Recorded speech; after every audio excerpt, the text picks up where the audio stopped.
Hello everyone, I'm Solea. I'm a young professional who recently graduated in conservation and restoration of cultural heritage. And with my professor Rita Reale, now I'll introduce to you our green project titled The Removal of Biological Agents and the Eco-Sustainability Experimentation of Essential Oils and Enzymes. Basically, this project is based on the idea of analyzing possible greener options in place of common chemical products. In particular, the purpose was to identify and study the interaction of some biological agents grown on a stone material surface with some sustainable products with disinfecting properties. We decided not only to test the efficiency of some substances, but also to evaluate and quantify their performance after mixing them with various supporting compounds and therefore using different methods. For easier comprehension, I'll share with you some information about the context. The project grew on the external surface of the Edicola Erba in the Milan Monumental Cemetery, realized by two Italian architects named Borsani and Savoldi in the first years of the 20th century. In this context, the experimentation took place in a defined area exposed in northwest direction and made in Ornavasso marble. Here, it has been possible to study the biological agents, to apply the products, and then to study the impact of changes.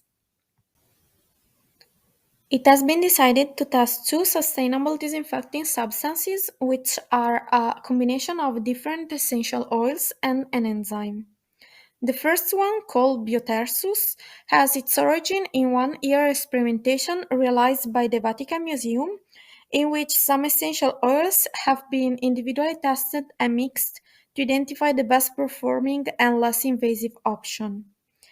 In the second case, we took into consideration the enzyme lysozyme, widely used in the food sector according to the need to control bacterial proliferation. In order to have a starting point, it has been decided to compare those products with some substances well known and highly tested, which are a commercial concentrated preservative made of quaternary ammonium salts and demineralized water. As I said, in this project, the aim was not only to test those products but also to identify the best supply method. Indeed, the interaction between the biocidal product and the supporting substance can largely influence the disinfecting performance.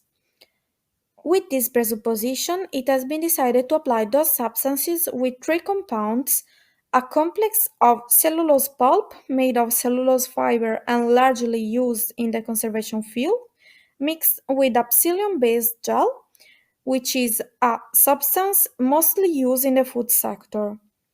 The second compound was the gel obtained from the Opuntia ficus indica cactus treatment, which has been highly tested over recent years, leading to a lyophilus product easier to use. Lastly, it has been used the menthol, that is an organic substance realized synthetically or extracted by the mint essential oil, recently mainly used as an alternative to cyclododecanone due to its ability to sublime. After identifying the products and methodologies, we started the practical part of the project by finding the most homogeneous area in terms of biological agents distribution in order to place the experimentation zones. The two sustainable products, the commercial preservative and the demineralized water, have been applied with the three supporting substances, leading to 12 different combinations.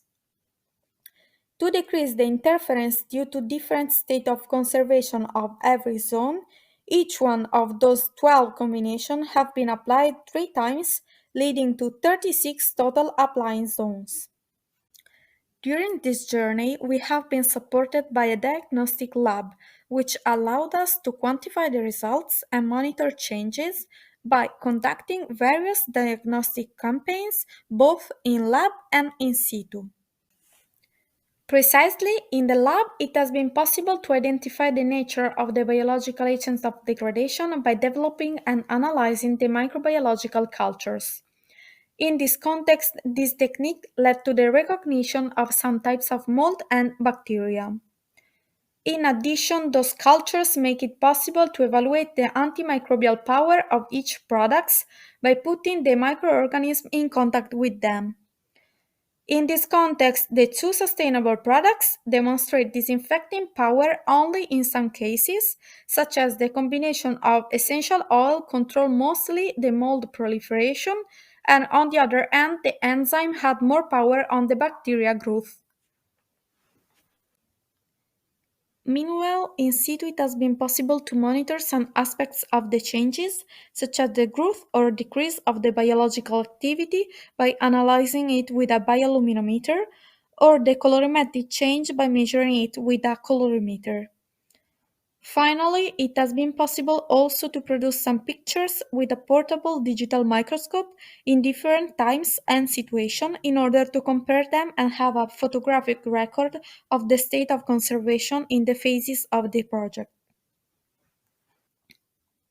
As you can see in those graphics, both the biolumiноmetric and the colorimetric analysis demonstrate the capacity of the greener option to control biological growth and the necessity of further experimentation for testing the best applying method. From the supporting compounds point of view, it has been possible to realize that the menthol might have disinfecting properties on its own, increasing the product's power. The Opuntia ficus indica gel demonstrate the second best results, followed by the complex of the cellulose fiber and psyllium gel. Those were some of the results of this project, which aim to evaluate and demonstrate the potential power of the sustainable options in order to identify a possible substitution of common chemical products. It doesn't pretend to present itself as a complete project with full and unquestionable answers, but rather as a piece of a big puzzle that should be achieved and completed thanks to the cooperation and information sharing of all the community. Thank you for your attention.